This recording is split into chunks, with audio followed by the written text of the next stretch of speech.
आपने वो कर दिखाया जो कोई नहीं कर पाता, जो कोई सोच भी नहीं सकता। और अब इसलिए सवाल उठ रहे हैं कि आपने बोटॉक्स कराया है, सर्जरी कराई है, या आपने कुछ ऐसे स्पेशल ट्रीटमेंट लिया है जिसकी वजह से आपकी पूरी पर्सनैलिटी इन्हांस हो गई है, चेंज हो गई है। अचानक से एक बिग बॉस का ख्याल कहाँ से आ गया और आपने कैसे अप्लाई? क्योंकि बहुत सारे लोग ये जानना चाहते हैं कि हम बिग बॉस में कैसे जाएं, एक आम आदमी, एक आम जो हिंदुस्तानी है वो कैसे बिग बॉस में जाए। तो ये कैसे सोचा, कैसे प्रोसेस में आया? सलमान खान सबके फेवरेट हैं और सलमान खान की फेवरेट हो जाना ये तो आसान काम नहीं। इसकी प्लानिंग कैसे कर ली थी? मैं उस टाइम पे जब बिग बॉस में थी तो मेरा कोई सोशल मीडिया पर मैं एक्टिव नहीं थी। तो मेरे फैंस पेज बहुत सारे बने थे और मेरा खुद का भी था। तो फैंस मुझे वो बेचना चाहते थे, मैंने मना कर दिया। उन्होंने कंप्लेन कर दी, मेरा फेसबुक, मेरा इंस्टाग्राम ज़ीरो कर दिया, बंद कर दिया। Do you want to join films? Don't know how? Watch and subscribe now. Join Films YouTube channel for thousands of free video lessons on how to join films. Hello friends, welcome to Filmy Funde, joinfilms.com। मैं हूं आपका अपना वीरेंद्र राठौर और आप देख रहे हैं बॉलीवुड का Google, join films YouTube channel. और बॉलीवुड का गूगल आज खोज के लाया है एक ऐसे स्टार को, एक ऐसे आर्टिस्ट को जो आपकी बहुत सारी चीज़ें दूर कर देंगे। मतलब बहुत सारे सवाल, बहुत सारे क्वेश्चन आपके दूर हो जाएंगे। वो क्वेश्चन भले ये हो कि यार एक आम इंसान बिग बॉस में कैसे जा सकता है, एक नॉर्मल पर्सन, एक पर्सनालिटी, एक सेलिब्रिटी कैसे बन सकता है बिग बॉस में जाके, फिर वो कैसे अपनी लाइफ में एक ट्रांसफॉर्मेशन ला सकता है जिससे कि सब लोग चकित रह जाएं, ये जानने को हैरान हो जाएं कि आखिर ये किया तो किया कैसे। ये सारी सक्सेस हमारे साथ शेयर करेंगी Lokesh Kumari. Welcome to join films. Thank you so much. Lokesh, कहा जाता है कि एक लोकेश कुमारी थी और एक लोकेश कुमारी है। ये जो थी और है में कितना बदलाव कैसे आ गया? ये जो बदलाव रहा है इसके पीछे बहुत मेहनत है। और पहले जो लोकेश थी उसे उसके आसपास के लोग जानते थे। और वो एक चबी लड़की थी और स्टडी कर रही थी। अब की जो लोकेश है वो थोड़ा सा चेंज हो चुकी है। अब उसका जो प्रोफेशन है उसके हिसाब से उसको चेंज होना पड़ा और वो उसको एंजॉय करती है। राइट। तो यस, तो ये मेहनत है, मेहनत है। लेकिन अब मैं बिल्कुल इसको थोड़ा सा और डीप में लेके जाता हूँ। हर लड़की का या लड़के का भी, आजकल तो लड़की का ये होता है कि यार मुझे लुक वाइज बहुत प्रिटी दिखना है, बहुत अच्छा मेरा कलर होना चाहिए, मेरी बॉडी बहुत अच्छी शेप में होनी चाहिए, मेरा फिगर बहुत अच्छा होना चाहिए। ये सबके ड्रीम में होता है। लेकिन ये नहीं समझ पाते कब, कैसे, क्या करें कि हो जाएगा। कईयों को तो लगता है हो ही नहीं सकता। लेकिन आपने वो कर दिखाया जो कोई नहीं कर पाता, जो कोई सोच भी नहीं सकता। और अब इसलिए सवाल उठ रहे हैं कि आपने बोटॉक्स कराया है, सर्जरी कराई है, या आपने कुछ ऐसे स्पेशल ट्रीटमेंट लिया है जिसकी वजह से आपकी पूरी पर्सनैलिटी इन्हांस हो गई है, चेंज हो गई है। क्या कहोगी इस बारे में? अभी मैं इसके बारे में यही कह सकती हूँ, ऐसा नहीं है कि अगर आप अपने ऊपर में अपने लुक में चेंज लाना चाहते हैं तो वो इम्पॉसिबल है। सब कुछ पॉसिबल है आज की डेट में। और थोड़ी मेहनत होती है, थोड़ी नहीं एक्चुअली बहुत ज़्यादा मेहनत होती है। अगर आप नेचुरल वे में जाते हैं तो बहुत मेहनत होती है, उसको मेंटेन करके रखना बहुत इम्पोर्टेंट होता है। और रही बात कलर, स्किन टोन, सो वो लोगों के माइंड में सेट है। तो I like brown colour, I like way taste like white colour, मतलब ऑल कलर्स। तो कलर्स आपकी पर्सनालिटी को डिफाइन नहीं करते हैं, आपकी पर्सनालिटी को डिफाइन करता है वे ऑफ टॉकिंग। आपका कॉन्फिडेंस कलर पे डिपेंड नहीं करता है, ओवरऑल पर्सनालिटी डिपेंड है। यस। तो आपका बात करने का स्टाइल, आप क्या, कैसी आपकी परवरिश रही है, आप क्या सीख रहे हो, क्या कर रहे हो, आपका वर्क, वो सब मैटर करता है। कलर तो I like brown colour, I like all this colours. तो कलर्स के ऊपर लोगों को जज नहीं करना चाहिए, हाँ, बट साफ, क्लीन और अपने ऊपर मेहनत करनी चाहिए। अच्छा, अब आप सक्सेसफुल हैं, एक एक्ट्रेस के तौर पे काम कर रही हैं, क्रिएटिव के तौर पे काम कर रही हैं, एग्जीक्यूटिव प्रोड्यूसर के तौर पे काम कर रही हैं, ये सारे काम तो कर रही हैं। लेकिन कभी आप भी एक आम सी जिंदगी जी रही थी दिल्ली में, तब क्या सोचती थी इस इंडस्ट्री के बारे में और कैसे वो फर्स्ट स्टार्ट लिया आपने? आम लोग और सेलिब्रिटीज सेम ही जिंदगी जीते हैं। फर्क इतना होता है कि आम लोग जो अपने डेली रूटीन में जो चैलेंजेस फेस करते हैं उसे वो मीडिया में लेकर नहीं आ पाते हैं। और सेलिब्रिटीज़ का ये होता है कि उनके पीछे मीडिया में लोग आगे पीछे भागते रहते हैं, इंटरव्यूज़ लेते हैं, तो वो सेम ही ज़िंदगी जीते हैं, थोड़ा 19-20 का अंतर होता है। क्या कर रही थी डेली में बाय प्रोफेशन? उस टाइम पे मैं मास्टर ऑफ इकोनॉमिक्स कर रही थी एंड उसके बाद मैंने थिएटर ज्वाइन किया, जिसमें वो वर्कशॉप था, 15 डेज़ की क्लास थी। तो वो मेरा प्रोसेस चल रहा था और मैं थोड़ा ना फैमिली वाली गर्ल हूँ, तो मेरी जॉइंट फैमिली है, तो मैं उन सबको लेकर चलती थी। बहुत सारी ऐसी भी चीज़ें रही जो मैंने सेक्रीफाइस किया अपनी फैमिली के लिए। तो अचानक जब आप दिल्ली में जॉब कर रहे थे, बाकी आम जिंदगी जी रहे थे, अचानक से बिग बॉस का ख्याल कहाँ से आ गया और आपने कैसे अप्लाई किया? क्योंकि बहुत सारे लोग ये जानना चाहते हैं कि हम बिग बॉस में कैसे जाएं, एक आम आदमी, एक आम जो हिंदुस्तानी है वो कैसे बिग बॉस में जाए, तो ये कैसे सोचा, कैसे प्रोसेस में आया? ओके सी, मैंने कभी सोचा नहीं था कि मैं बिग बॉस में जाऊंगी, क्योंकि उसमें हमेशा सेलिब्रिटी ही जाते थे। तो ऐसे मैं देख रही थी कि हाँ, इस बार आम जनता भी बिग बॉस के अंदर में जा सकती है। तो मैंने कहा यार ये तो शो मुझे बड़ा ही पसंद है, मैं भी इसका ऑडिशन दूंगी, मैं भी इसमें अप्लाई करूंगी। एंड देन मैं इमेजिन करती थी, ओह अगर मैं बिग बॉस के घर में होती तो मैं ये करती, मैं वो करती, लोग मुझे देखते। तो मैं इमेजिनेशन, मेरा पावर बड़ा स्ट्रॉन्ग है, मैं वो इमेजिनेशन करती थी। मैंने ऑडिशन दिया, मैंने इंटरव्यूज़ दिए। मेरी फर्स्ट तो मेरी वीडियो गई नहीं थी, लास्ट डे था, क्योंकि उसकी MB बहुत ज़्यादा थी। तो उसके बाद फिर वो जब I was little upset that time, video नहीं गई थी, लास्ट डे था। फिर आया कि नहीं, इस बार हैप्पी फेस लेकर आप बनाओ and then you will get this show. मैंने वही ट्रिक अपनाई और मैंने माइंड से गेम खेला। और बिग बॉस मिलना, उसके पीछे भी मेरी मेहनत है। हाँ, क्योंकि मैं लैपटॉप के आगे बैठी रहती थी। मैं ये नहीं कहूँगी मेरे सारे सीज़न देख दिए उस टाइम पे, क्योंकि हर बार में सीज़न आता था मैं देखती थी, बट मैं स्टडी करके गई थी कि कहीं से भी एक भी क्वेश्चन ऐसा ना उठा ले कि जहाँ पे लोकेश को जवाब ना पता हो, ना तो होना ही नहीं चाहिए।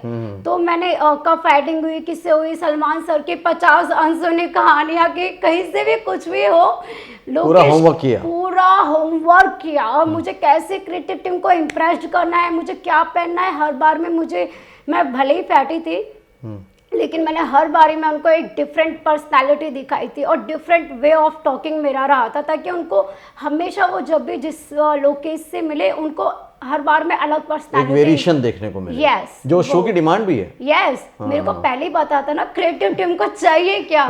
मैं तो वैसे तो बड़ी शांत और तो सुलझी हुई लड़की हूँ, लेकिन मुझे पता था उनको क्या चाहिए, तो मैंने बस उसमें पूरी प्लानिंग करके गई थी मैं। मेहनत था। फिर आप सीजन 10 में आए। सीजन 10 में आए। तो एक था कि सोचा कि बिग बॉस में जाना है और एक बिग बॉस हाउस में पहुंच गए थे। दोनों में जमीन आसमान का फर्क होता है। कितना एक्साइटिंग था, कितना डरावना था, कैसा था वो? बहुत ही अमेजिंग एक्सपीरियंस था। और मैं ये उस टाइम पे सोच रही थी, क्योंकि मैं बहुत सारे लोगों के ऑडिशन देती थी, कुछ लोगों ने बेवकूफ़ी दिखाई थी, मैं यही कह सकती हूँ कि उन्होंने अपना ऑडिशन को यूट्यूब पर डाल दिया और वो रिजेक्ट हो गए, वो डालना नहीं था। तो मैं उन सब के इंटरव्यूज़ देख रही थी, मुझे ऐसा फील होता था शो के अंदर में जाकर कि मैं इतने सारे लोगों को टक्कर देकर अंदर गई हूँ, तो मुझे उन बेचारों ने जो मेहनत करी है और मेरे को जो उनको मैं रिजेक्ट मतलब साइड में कर मैं गई, तो उस अपॉर्चुनिटी को मुझे गंवाना नहीं है। मुझे और प्रोडक्शन ने जो भरोसा दिखाया आप पे, यस, तो वो जो दिल टूटते हैं ना, उसका दर्द मुझे पता होता है। तो मैं उस टाइम पे शो के अंदर में मैं वो फील करती थी कि यार कितने लोगों के दिल टूटे होंगे कि यार मैं भी डिजर्व करती थी, मैं भी जा सकती थी। तो मैंने कहा नहीं लोकेश, आप इस शो के अंदर आ चुके हैं एंड आपको लोगों को एंटरटेन करना है। जबकि हालत ऐसे बुरे हो जाते थे कि हम एनर्जी में रहने के लायक नहीं होते थे, बट आपको मस्ती करनी है बिकॉज ऑफ कि बहुत सारे लोगों का दिल टूटा था और मुझे वो अपॉर्चुनिटी मिली थी, तो मुझे उसे गंवाना नहीं था। अचानक जब पहली बार बहुत सारे सेलिब्रिटीज़ के बीच में खुद को पाया, तो उनके आपके लिए रवैये कैसे थे? आप कैसे उनको देख रहे थे एज ए सेलिब्रिटी? मतलब बात करने में झिझक हो रही थी या क्या फील हो रहा था उस टाइम पे? मुझे बिल्कुल झिझक हो ही नहीं रही थी, क्योंकि मुझे पता है सेलिब्रिटी भी एक आम लोगों की तरह ही अपना जीवन जीते हैं। जब मैं सलमान सर के साथ हिचकिचाहट मैंने नहीं करी, तो फिर तो वो मतलब जो भी कंटेस्टेंट है, तो फिर मैं उनके साथ क्या ही करती। मैं सलमान सर के साथ तो मैं एंजॉय कर रही थी, देखा, very humble, very kind person. और शो के अंदर में मुझे सेलिब्रिटीज़ ही एक्चुअली देखा जाए उस टाइम पर तो सबसे ज़्यादा पसंद करते थे, बिकॉज क्योंकि मैं उनके पॉइंट ऑफ व्यू से मैं सोचती थी कि हर बारी में इनको जज किया जाता है, ये किया जाता है, जबकि रियलिटी कुछ और ही होती है। लेकिन सलमान खान सबके फेवरेट हैं, और सलमान खान की फेवरेट हो जाना ये तो आसान काम नहीं। इसकी प्लानिंग कैसे कर ली थी?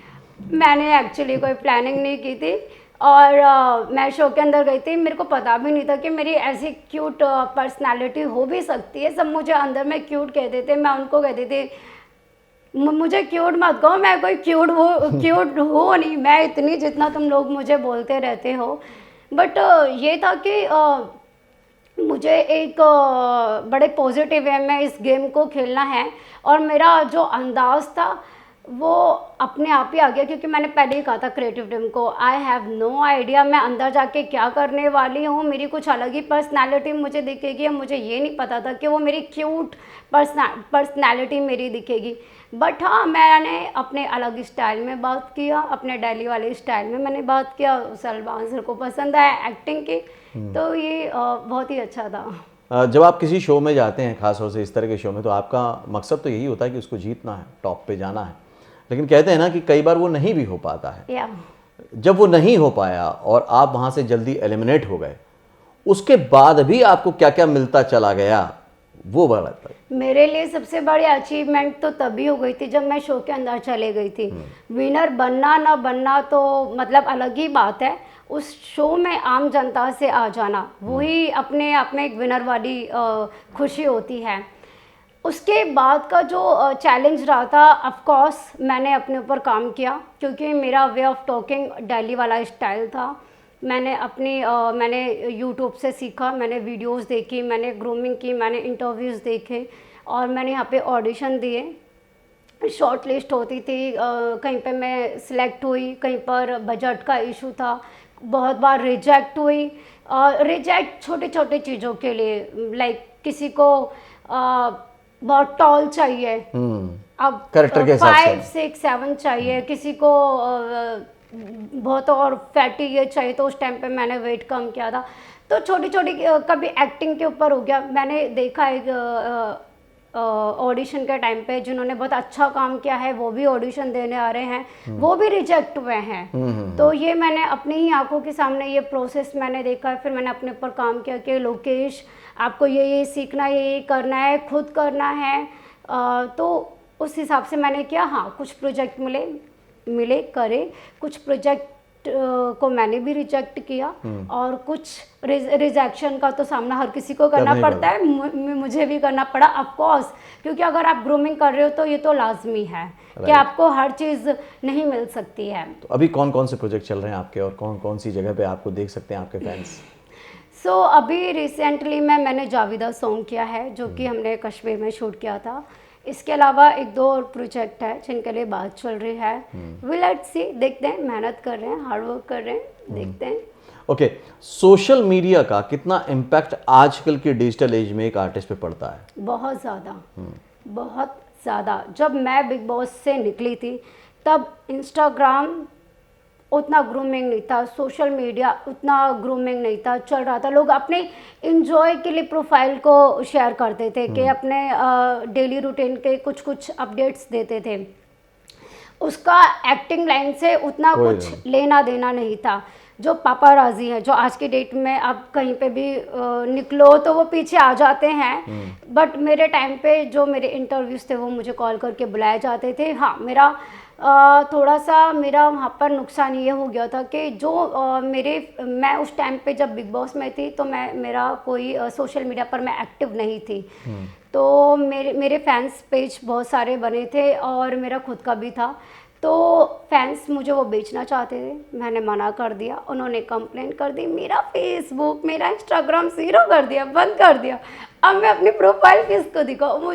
मैं जाती हूँ और मैंने फिर मतलब दोबारा आप बनाया। अगर डिजिटली डिलीट हो गए तो आप गायब हो गए। गायब हो गए। आपके इंटरव्यू और आपके इवेंट, आपके काम पे ऑफ कोर्स वो इफेक्ट मुझे देखने को मिला। अब मैं स्टार्टिंग मैंने करा तो बिकॉज जो ऑडियंस है वो बिलीव ही नहीं करती कि ये तो फेक पेज भी हो सकता है, फैन पेज भी हो सकता और है। आपकी पर्सनालिटी भी चेंज हो चुकी थी, लुक भी चेंज हो चुका था काफी हद तक। मेहनत, यस यस, तो मेहनत वो भी लोग मैच करते होंगे ना कि अरे यार मतलब कौन सही कौन है। या अभी भी ऐसा होता है कि मैं जब जाती हूँ तो लोग मेरे फेस से नहीं पहचान पाते बट मेरी वॉइस से मुझे पहचान लेते कि तो कहीं तो मैम आपको देखा है, कहीं तो सुना है, आवाज़ बड़ी जानी पहचानी सी लग रही है आपकी। तो ये मेरे साथ इंसिडेंट बहुत होते हैं। इवन कि कॉल पर भी 1-2 बार हुआ है ऐसे।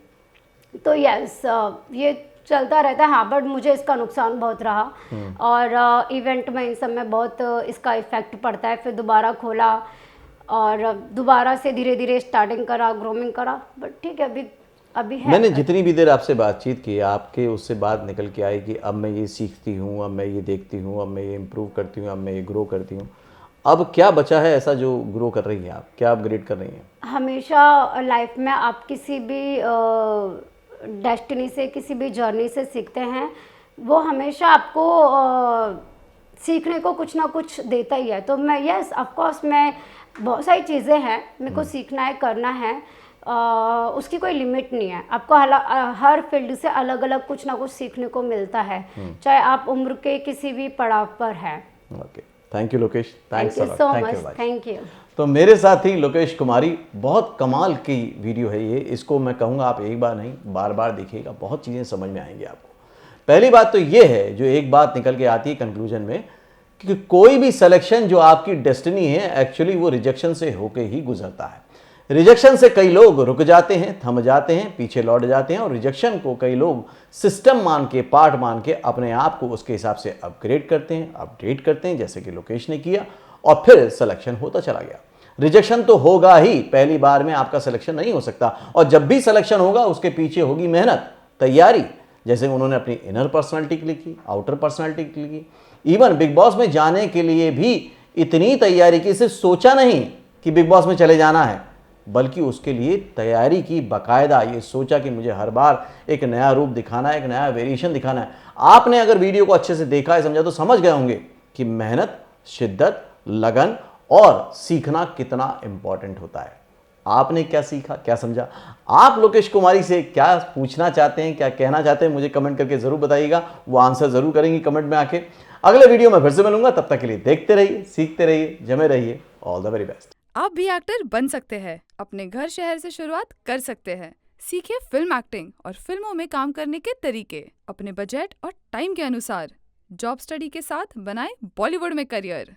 जानना चाहते हैं कैसे? तो जॉइन फिल्म्स एकेडमी को व्हाट्सएप पर मैसेज टाइप करें, एक्टर, योर नेम, और सेंड करें 8433666618 पर। Join films academy, the practical film school.